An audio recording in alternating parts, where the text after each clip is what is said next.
नमस्ते दोस्तों, कैसे हैं आप? आशा करता हूं आप अच्छे होंगे। आज मैं आपके लिए एक बार फिर शानदार जानकारी लेकर आया हूं। ओंकारेश्वर ज्योतिर्लिंग भारत के 12 पवित्र ज्योतिर्लिंगों में से एक है जो मध्य प्रदेश में नर्मदा नदी के किनारे स्थित है। यह स्थान धार्मिक महत्व और कई रहस्यों व चमत्कारों के लिए जाना जाता है। ओंकारेश्वर से जुड़े प्रमुख रहस्य और चमत्कार। 1. ओम के आकार का द्वीप। ओंकारेश्वर ज्योतिर्लिंग एक द्वीप पर स्थित है जिसे मांधाता पर्वत या शिवपुरी के नाम से भी जाना जाता है। यह द्वीप नर्मदा नदी के बहाव के कारण प्राकृतिक रूप से ओम के आकार का बना हुआ है, जो इस स्थान को और भी खास बनाता है। एन को ब्रह्मांड की ध्वनि और सृष्टि का मूल माना जाता है और इसी वजह से इस जगह का नाम ओंकारेश्वर पड़ा। 2. महादेव और माता पार्वती का विश्राम स्थल। स्थानीय मान्यताओं के अनुसार भगवान शिव और माता पार्वती रात में तीनों लोकों का भ्रमण करने के बाद इसी मंदिर में आकर विश्राम करते हैं। ये भी माना जाता है कि वे रात में यहाँ चौसर, एक प्राचीन खेल खेलते हैं। इस मान्यता के कारण हर दिन रात में शयन आरती के बाद चौसर और पासे का खेल बिछा दिया जाता है। सुबह जब मंदिर के द्वार खुलते हैं तो पासे उल्टे मिलते हैं, जिसे इस चमत्कार का प्रमाण माना जाता है। ओंकारेश्वर को लेकर एक अनूठी मान्यता ये भी है कि यहाँ एक नहीं बल्कि 2 ज्योतिर्लिंग हैं। नर्मदा नदी के उत्तरी तट पर स्थित मंदिर में ओंकारेश्वर ज्योतिर्लिंग है, जबकि दक्षिणी तट पर स्थित ममलेश्वर मंदिर में अमरेश्वर ज्योतिर्लिंग है।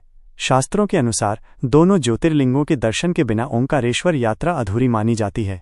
पौराणिक कथाओं के अनुसार धन के देवता कुबेर ने भगवान शिव को प्रसन्न करने के लिए यहाँ कठोर तपस्या की थी।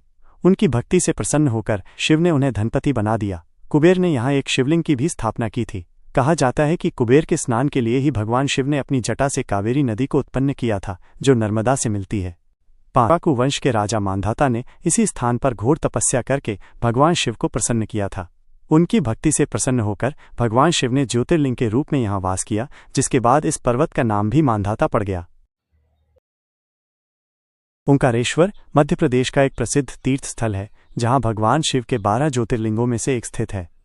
ये मंदिर नर्मदा नदी के किनारे एक द्वीप पर स्थित है, जिसका आकार प्राकृतिक रूप से हिंदू प्रतीक ओम जैसा है। ईश्वर कैसे पहुंचे? हवाई मार्ग। ओंकारेश्वर का निकटतम हवाई अड्डा इंदौर स्थित देवी अहिल्याबाई होलकर हवाई अड्डा (IDR) है, जो लगभग 77 किलोमीटर दूर है।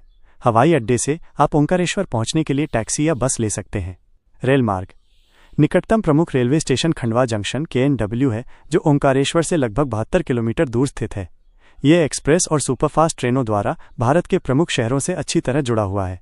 खंडवा से आप ओंकारेश्वर के लिए आसानी से बसें या टैक्सी पा सकते हैं। ओंकारेश्वर रोड OM नामक एक स्थानीय रेलवे स्टेशन है, लेकिन ये मुख्य लाइन पर नहीं है और इसकी रेल सेवा सीमित है। ये मीटर गेज लाइन के माध्यम से इंदौर और सनावद से जुड़ा हुआ है। सड़क मार्ग। ओंकारेश्वर मध्य प्रदेश और पड़ोसी राज्यों के प्रमुख शहरों से सड़क मार्ग से अच्छी तरह जुड़ा हुआ है। इंदौर। फिर मिलते हैं एक और नई जानकारी के साथ। तब तक आप अपना ख्याल रखें, स्वस्थ रहें। धन्यवाद।